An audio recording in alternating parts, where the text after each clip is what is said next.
Our text this week features the use of a narrative strategy called a frame tale. This technique, which groups a collection of stories together within a larger story, is common in both Western and Eastern literary traditions, but probably originated in India. One of the best examples is The Thousand and One Nights, the tale of Scheherazad's desperate attempts to stave off execution by weaving endless tales to entertain the king, her new husband. The text as we know it today is actually created from many, many different versions, the earliest known of which is from 879 CE. We don't know much about the origins or author of the story, but it was likely translated from a Sanskrit text. The tales were collected and passed on, with stories added and deleted as it was revised. Two of the most famous stories in the collection, those of Aladdin and Sinbad, were actually added fairly late as stories from India, Persia, Turkey, and Egypt joined the original Syrian narratives.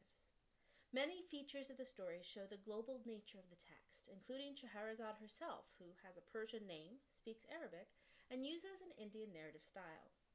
It was first brought to European audiences in the 1700s by a French scholar and popularized in the 1800s when the stories were translated to English as well.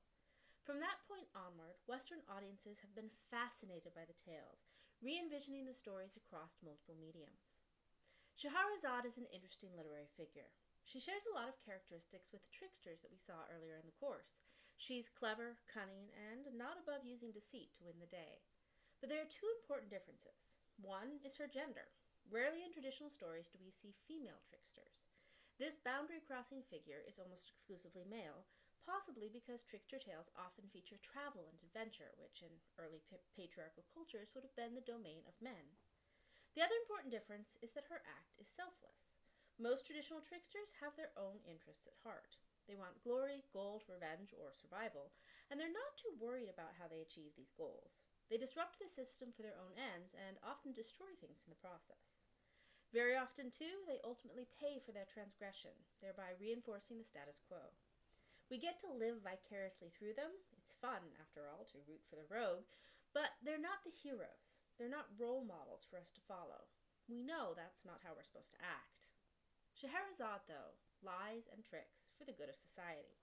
She puts herself in danger to save others, despite the protests of her father. This is what folklore scholar Maria Tartar calls a trickster girl, a female trickster who works for the good of the community rather than for her own good. Tartar uses Katniss Everdeen from the Hunger Games and Lisbeth Salander from The Girl with the Dragon Tattoo as modern examples. But whereas Katniss has her bow and Lisbeth has her hacking skills and a handy knife, Scheherazade's tools and weapons are her words.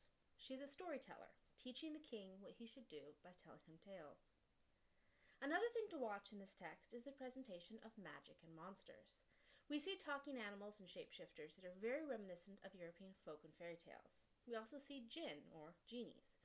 In the opening story, the jinn is a figure of evil. But importantly, other jinn in the story are agents of good. It comes down to their beliefs. Just like humans, they can choose their path. That means they're also responsible for their actions. It's an interesting nuance in a story that could so easily paint in broad strokes, and it's one we don't always see in Western morality tales.